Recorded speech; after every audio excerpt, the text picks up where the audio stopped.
Hello, my beautiful sponges. Evidently, Satan just doesn't want us to get this reading tonight because after a 7.5-minute reading and about 20 minutes of trying to figure out how to send it, the file was corrupted. So hooray. We're going to read again tonight out of 2nd Samuel, goodness gracious, 19, Joab rebukes the king.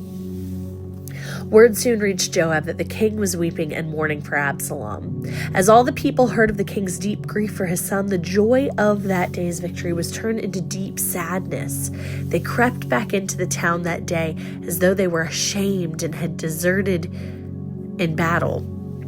The king covered his face with his hands and kept on crying, "Oh, my son, Absalom! Oh, Absalom, my son, my son!" Then Joab went to the king's room and said to him, "We saved your life today and the lives of your sons, your daughters, and your wives and concubines. Yet you act like this, making us feel ashamed of ourselves. You seem to love those who hate you and hate those who love you. You've made it clear today that your commander and troops mean nothing to you. It seems that if Absalom had lived and all of us had died, you would be pleased. Now go out there and congratulate your troops, for I swear by the Lord that if you don't go out, not a single one of them will remain here tonight. Then you will be worse off than ever before." So the king went out and took his seat at the town gate. As the news spread throughout the town that he was there, everyone went to him.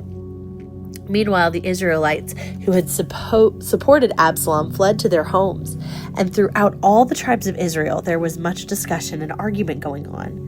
The people were saying, "The king rescued us from our enemies and saved us from the Philistines, but Absalom chased us out of the country. Now Absalom, whom we anointed to rule over us, is dead. Why not ask David to come back and be our king again?" Then King David sent Zadok and Abiathar the priests to say to the elders of Judah, "Why are you the last ones to welcome back the king to his palace? For I have heard that all Israel is ready. You are my relatives, my own tribe, my own flesh and blood. So why are you the last one to welcome back the king?" And David told them to tell Amasa, "Since you are my own flesh and blood, like Joab, may God strike me and even kill me if I do not appoint you as commander of my army in his place." Then Amasa convinced all the men of Judah, and they responded unanimously. They sent word to the king, "Return to us and bring back all who are with you." So the king started back to Jerusalem. And when he arrived at the Jordan River, the people of Judah came to Gilgal to meet him and escort him across the river. Shimei, son of Gera, the men from Bahurim in Benjamin, hurried across with the men of Judah to welcome King David. 1,000 other men were from the tribe of Benjamin, were with him, including Zibiah, the chief servant of the house of Saul, and Ziba's 15 sons and 20 servants. They rushed down to the Jordan to meet the king. They crossed the shallows of the Jordan to bring the king's household across the river, helping him in every way they could. As the king was about to cross the river, Shimei fell down before him. "My lord the king, please forgive me," he pleaded. "Forget the terrible things your servant did when you left Jerusalem. May the king put it out of his mind. I know how much I have sinned. That's why I have come here today, the very first person in all Israel to greet my lord the king." Then Abishai, son of Zeruiah, said, "Shimei should die, for he cursed the Lord's anointed king. Who asked your opinion, you sons of Zeruiah?" David exclaimed, "Why have you become my adversary? Today this is not a day for execution, for today I am once again the king of Israel." Then he turned to Shimei. David vowed, "Your life will be spared." Now Mephibosheth, Saul's grandson, came down from Jerusalem to meet the king. He had not cared for his feet, trimmed his beard, or washed his clothes since the day the king left Jerusalem. "Why didn't you come with me, Mephibosheth?" the king asked him. Mephibosheth replied, "My lord the king, my servant Ziba deceived me. I told him, 'Saddle my donkey so I can go with the king, for as you know, I am crippled.'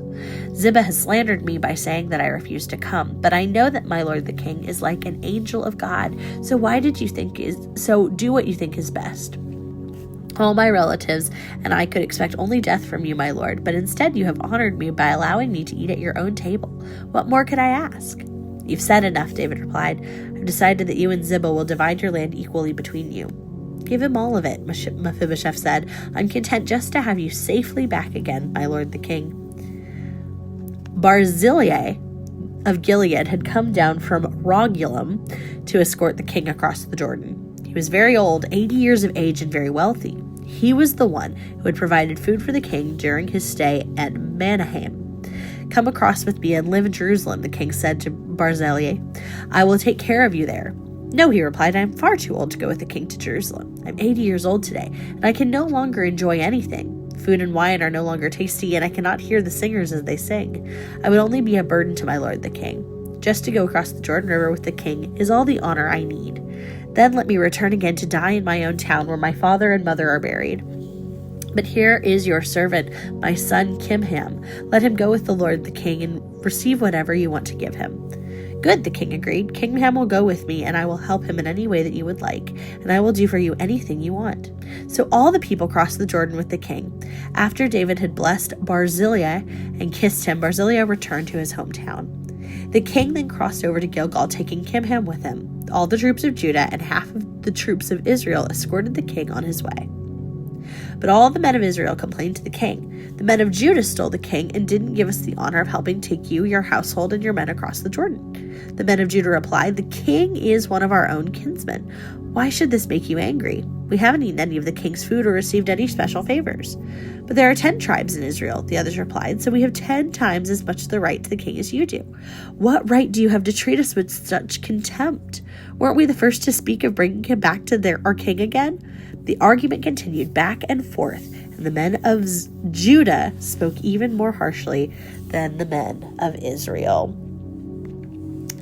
Well, there you have it, ladies and germs. Actually, when I recorded this the first time, Alex had fallen asleep and you could hear him snoring in the background. So I hope you did not fall asleep or start snoring. Here in just a few days, we're going to jump into our next book. I'm keeping it a secret, but if you haven't voted already, go find that link and vote for what you want to hear next. Thanks again for joining us, you beautiful sponge, and have a wonderful whatever the day you're having.